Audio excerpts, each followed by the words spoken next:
I just think they have so many shitty players out there, so much of the But time. not on offense though. Like they've got No, like all still these like on 40%. offense. Like, yay, like Torian Prince is theoretically a shooter. Wow. Like, yeah, that's a great player He you're shoots starting like, next to him. Yeah, I'm so but scared. Woo! I think this is where it starts to get pretty interesting at number 3, moving into this next group. John, who did you have 3 and who else did you have in that group? I had one tier with one player in it, and that's Okay. Giannis. I think he's clearly the third best player in the league. He's playing at a level that in many other years would have him uh, either winning the MVP or certainly in the discussion for it, which like he can't even blast his way into the discussion right now. Carrying a pretty limited Bucks team on many levels. I would argue he is not quite at the level he was at a couple years ago, especially on the defensive end. Although he's become a better like mid-range shooter, especially, which has given him a little more variability at the offensive end. And I still think like just a dominating two-way player, right? Who does give you a lot of, even though he's not a spot-up shooter, he does give you a lot of versatility in how you can choose to play depending on what position you slot him into. And I think we've seen the Bucks benefit from that in many ways. So I had him alone in his own tier. Danny? I have Giannis third as well, but I don't have him in his own tier. I think a lot of John's argument holds weight with me. And with Giannis, he's a player, this is the season we're talking about. I'm thinking of it as his age. This is age 30 season, whether like we're starting this will probably be age 31. His defense game by game is not what it was, but he's still a very good defensive player. And we saw that in the NBA Cup. And he, as a playoff player, I think we'll see that again. Now, what version of the Bucks we see in the playoffs, the sample between now and then is going to be a little bit weird.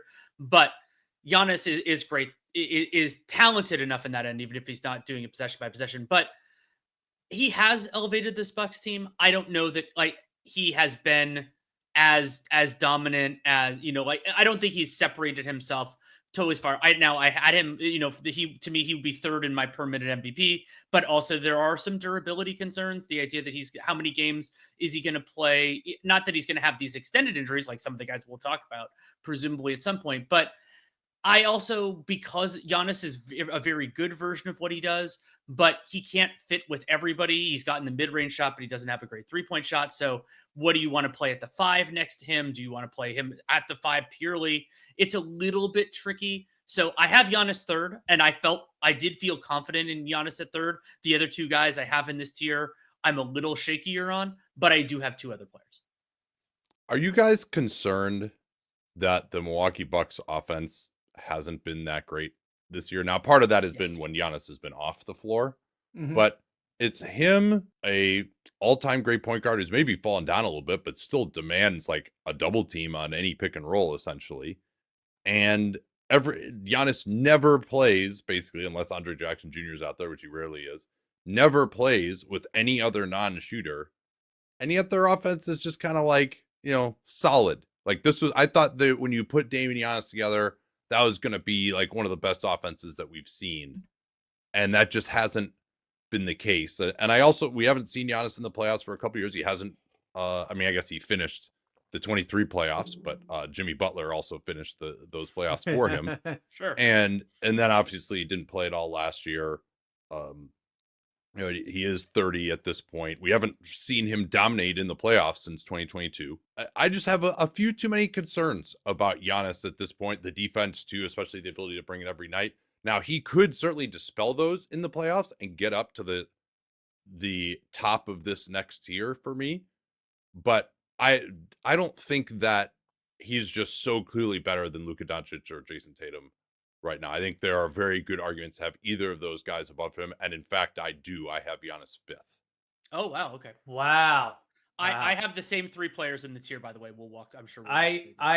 So I had, when we talk about those other 2 players, I did have them 4 and 5 in the next tier by themselves. So not too much disagreement there. I just think they have so many shitty players out there. So much of the time, but not on offense though. Like no, got, like, still all on these, like, 40%. offense. Like yay, like Torian Prince is theoretically a shooter. Wow, like yeah, that's a great player you're starting next to him. Yeah, I'm so Well, scared. Woo! Yeah. Well, he shoots Gary like Trent- 50% on threes. AJ Green, Gary Trent, these are all like they put all 40% 3-point shooters around him. Like you shouldn't need like what is Taurean Prince not doing? Like driving and like creating for Giannis? Like he should be creating for those guys. Like there should be enough where those guys aren't getting in his way. There's just they just don't do it. Like they're just not threatening players, even though they can shoot. Okay. I mean, I will say that Giannis is not benefiting as much from being set up as he was back when they had Chris Middleton and he was being used more as a role man. But my point is, I'm not sure that Giannis ball makes you into a great offense. I think, and I don't think that he's like so good defensively now that he closes the gap.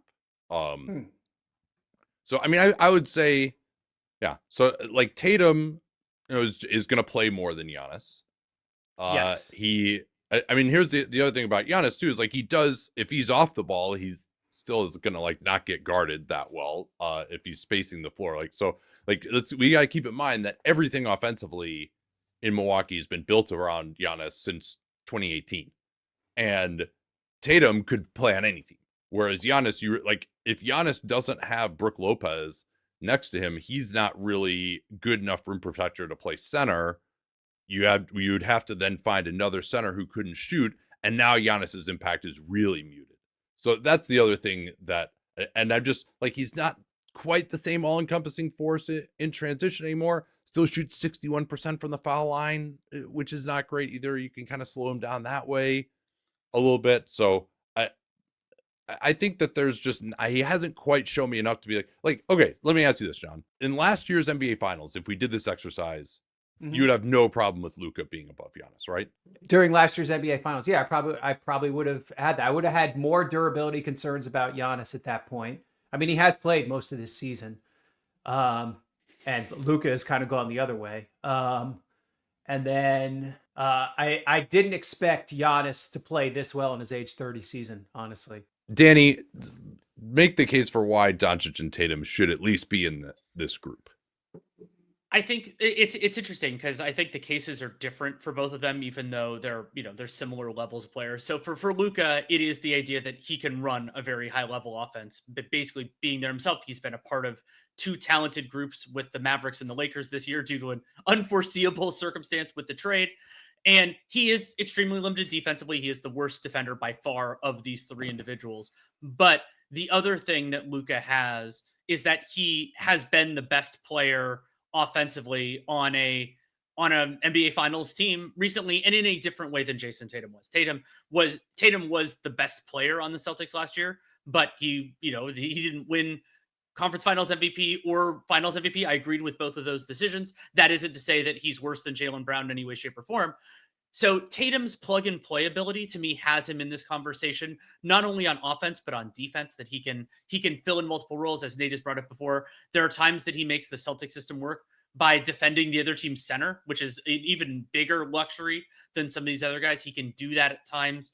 And you could argue that the Celtic system helps him too, but I think that Tatum could work anywhere, whereas Luka doesn't work everywhere, but the places he works better.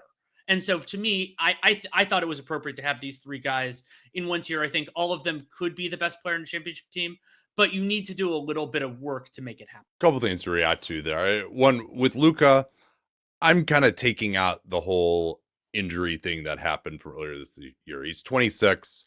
I think he's working his way back into shape. He hasn't had any problems with the Lakers. Of course, we'll see what happens in this year's playoffs. I don't know that he still is quite at peak form yet, but we're talking about a season starting right now, and I think he would get back to that point. And, if we started a season now, Giannis would finish it at 31. And then Tatum, I've long said, I just don't think he's really a top 5 player. I don't think his skill set is that good. I think a few things have happened to change that. One is he's gotten a little bit better. He's having one of his better shooting seasons. I also just think that he is someone that fits in any system and also is just not going to complain and not going to whine. Like, he's going to do what it takes to win. Like, he's really helped to set the Celtics culture. a lot of players would like whine about having to guard the center so that Kristaps Porzingis could stay on the back line and block shots, and Jayson Tatum just does it. Even though his own individual statistics were compromised, even though he didn't win the Finals MVP and Eastern Conference Finals MVP, and because he wasn't shooting well, but now he's back to doing that this year. But I think the bigger thing is just like, I used to be like, well, there's always going to be someone better on one of these teams that's going to lead him past Tatum. I just don't think that's the case anymore. I actually think once you get past Jokic and Shea, it's kind of we have a lot of depths going down to maybe like the 25th best player in the NBA. But I think sort of like 4, 5 to 10, not really as strong as it's been in the past. So it's kind of like the rest of the field has fallen back, and Tatum has improved slightly, and that's why I now have him in the top 3.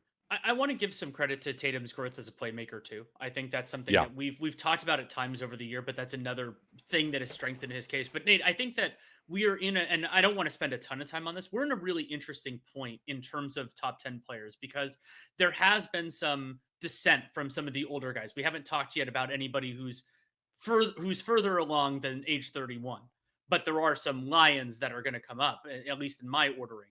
But they've taken steps back. They're not the players that they were in their prime. And there are some great young players who are ascending, but have not ascended yet. And so I don't know that I'll have Jayson Tatum 5th again next year, but he doesn't have to be. That's not a part of this requirement. And so we're in this interesting phase, which, the old Lions could have stepped down earlier than they did. They've lasted a really long time. And the young guys maybe either could have stepped up faster, or there could have been other guys that stepped up earlier. So I think Tatum, he's kind of a bridge in the top 5. But I do think, we've talked about this over the years, he will get surpassed, but he earned his spot. Anything else on this debate, John, or should we move on to our next tranche here? Yeah, I think we can move. The one thing I'll say for Tatum, I mean, Danny, you sort of alluded to it. I do think he had a tendency to stop the ball as a younger player that I think has slowly gone away, and it's made the Celtics even harder to deal with. Yeah, no, I think that's a great point too. All right, John, who are the players in your next group?